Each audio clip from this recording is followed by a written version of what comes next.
Thank you. So as Alima said, today's title is Climate Change, Chaos or Catastrophe.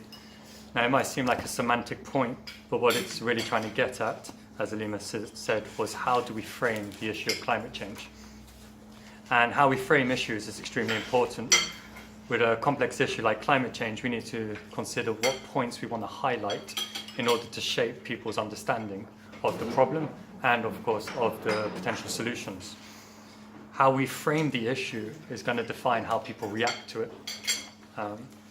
So that's why I think the three words, change, chaos, and catastrophe, are important. They're going to help us create, I feel they lend themselves to certain frameworks, which is what I'm going to spend a few minutes just explaining how I think the three frameworks look.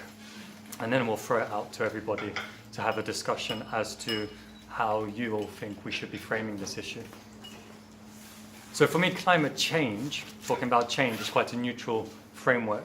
You know, change happens to all of us all the time, and we just adapt to it and move on.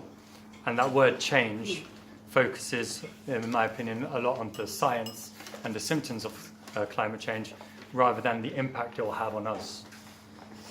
So it kind of suggests that we just need to make a few small adaptations to our lives, change our behavior a little, and everything will continue as normal.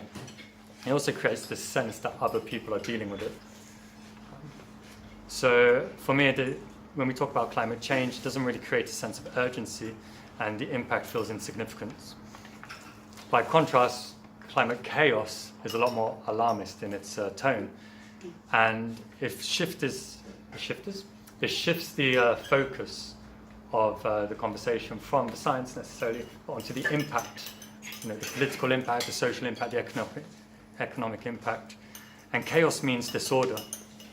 Chaos means insecurity, and chaos affects everybody. So that means it's going to affect me.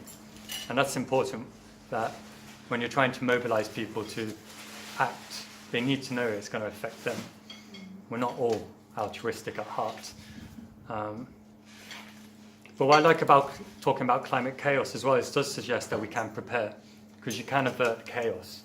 Now, it does suggest that there is a solution, and even if we've left it too late, we can still avert the worst excesses. And for me, that's quite a strong message to help mobilize people. The last one's climate catastrophe. Now, I think that's quite apocalyptic. And the problem with the apocalypse is you can't really stop it. You merely delay it.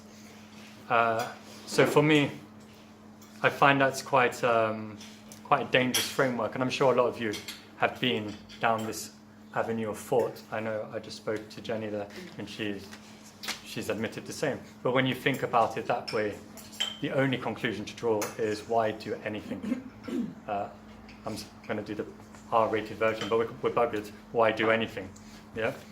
So for me, I think that's a dangerous framework to go, because it doesn't create hope.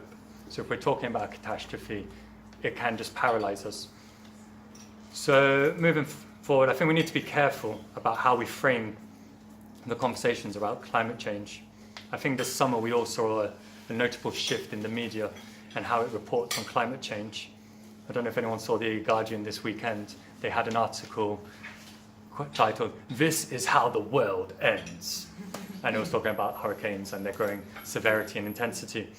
And then we saw over the summer, almost on a daily basis, pictures of raging wildfires all across the globe. It was very dramatic.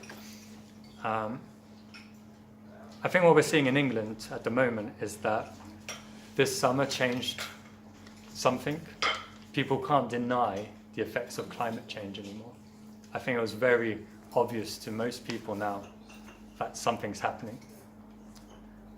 And we're now experiencing the predicted effects of climate change. These were predicted. What we're starting to see now is what was predicted years ago, before I was even born. I'm quite young, I'm just throwing that out there. And some of those predictions are quite sobering. So I think when we're looking at how to frame this, how we're going to message this, I think we need to have a message that acknowledges the negative consequences and the scary stuff, but also creates a message of hope. And that's how I want to leave it when we open this conversation. How should we be framing this? Should it be catastrophe? There is no hope. Should it be change? we'll let the scientists deal with it? Or is there some balance we need to find in the middle? Thank you.